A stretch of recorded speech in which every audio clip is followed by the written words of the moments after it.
Iako je Scania ove godine stavila akcenat na prezentaciju nove serije kamiona, svakako ni autobuski program nije ostao manjkav. Scania se u gradskom, prigradskom i međugradskom segmentu fokusirala na traženje alternativnih pogona. Tako je na sajmu predstavljen Scania Interlink LD sa pogonom na biogas,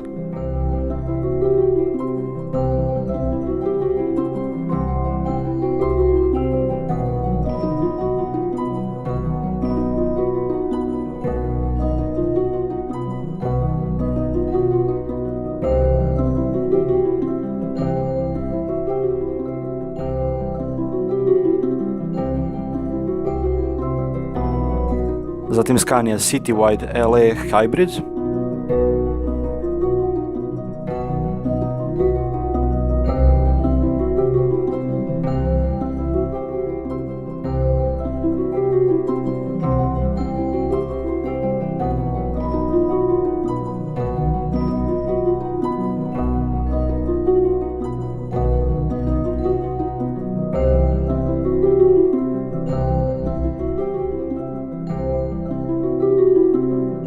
a treći autobus u beloj boji i sa zanimljivim belim interijerom bila je premijera Scania Interlink HD.